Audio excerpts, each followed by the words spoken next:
આ પ્રસરણ છે આકાશવાણીના ભુજ કેન્દ્રનું. પ્રસ્તુત છે પ્રાસંગિક. વિષય છે શિક્ષણ, સંસ્કૃતિ અને જ્ઞાનના માધ્યમ સંગ્રહાલયો. સંપાદન છે પરેશ મારુનું.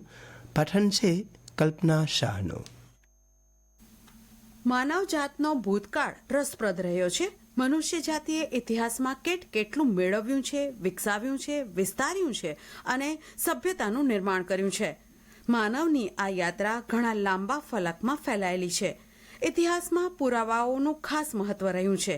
પુરાવાઓ જ ભૂતકાળને ઇતિહાસ બનાવે છે.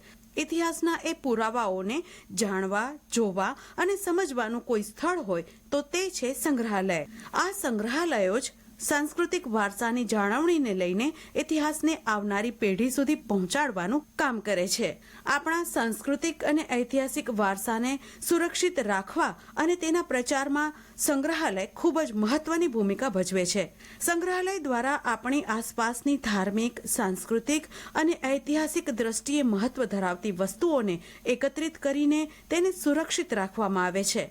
ઇન્ટરનેશનલ કાઉન્સિલ ઓફ મ્યુઝિયમ ઐતિહાસિક, ધાર્મિક અને સાંસ્કૃતિક મહત્વ ધરાવતી વસ્તુઓનો સંગ્રહ કરનાર મુખ્ય સંગઠન છે. આ સાથે જ આઇકોમ મહત્વની વસ્તુઓની ગેરકાયદેસર ચોરીને રોકવા માટેનું પણ કામ કરે છે અને કટોકટીની પરિસ્થિતિમાં સંગ્રહાલયોને સહાય પણ પૂરી પાડે છે.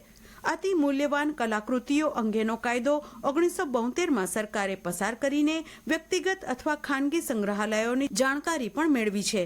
અહીં સંસ્કૃત, અર્ધમાગધી, પ્રાકૃત, પાલી વગેરે હસ્તપ્રતોની જાળવણી તથા તેનો સંગ્રહ થાય છે. દરેક રાજ્યોના દફતર ભંડારોમાં દસ્તાવેજોને વૈજ્ઞાનિક ઢબે સાચવવાથી ઇતિહાસકારો અને સંશોધકોને યોગ્ય માર્ગદર્શન મળી રહે છે.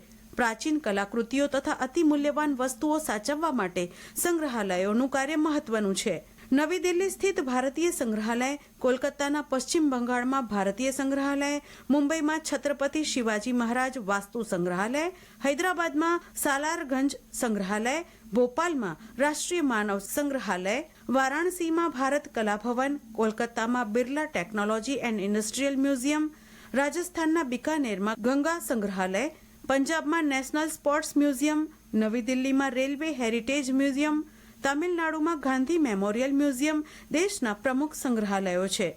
રાજ્યમાં 18 જેટલા સંગ્રહાલયો આવેલા છે. ભુજમાં આવેલ કચ્છ મ્યુઝિયમ એ ગુજરાતનું સૌથી જૂનું અને પ્રથમ સંગ્રહાલય છે.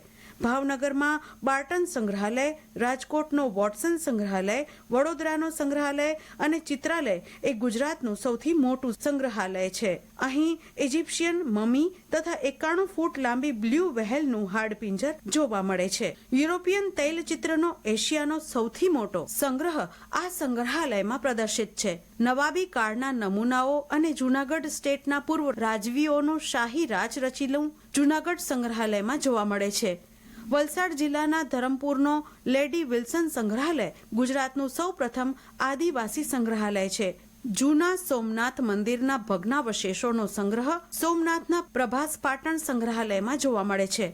બારડોલીમાં આવેલ સરદાર પટેલ રાષ્ટ્રીય સંગ્રહાલય સરદાર પટેલના જીવન પ્રસંગોના ફોટાઓ સાચવીને બેઠું છે. આમ રાજ્યના આ સંગ્રહાલયો વિશિષ્ટતાઓ માટે જાણીતા છે અને તેમની મુલાકાત લઈને લોકો ઇતિહાસ, સંસ્કૃતિ અને પરંપરાથી વાકેફ થાય છે. કચ્છ સંગ્રહાલય એ ગુજરાતનું સૌથી પ્રાચીન સંગ્રહાલય છે.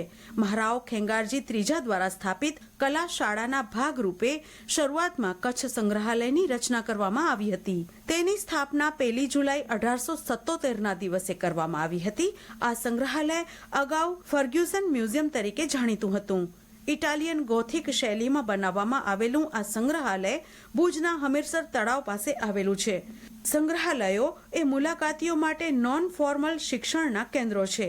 તેમાં સચવાયેલા વિશ્વની જુદી જુદી સંસ્કૃતિઓનું નિરૂપણ કરતા નમૂનાઓ તથા પ્રાકૃતિક ઇતિહાસનું જ્ઞાન આપતા નમૂનાઓનું દર્શન કરવા લોકો તેની મુલાકાત લે છે. આવા તમામ સંગ્રહાલયોનું જતન અને સંરક્ષણની જવાબદારી સરકારની સાથે આપણા સૌની પણ છે. આપણે તેનું જતન કરીએ અને સૌને કરાવવા પ્રોત્સાહિત પણ કરીએ. શિક્ષણ, સંસ્કૃતિ અને જ્ઞાનના માધ્યમ સંગ્રહાલયો. આ વિશે પ્રાસંગિક આપે સાંભળ્યું. સંપાદન છે પરેશ મારુનું. પઠન છે કલ્પના શાહનું.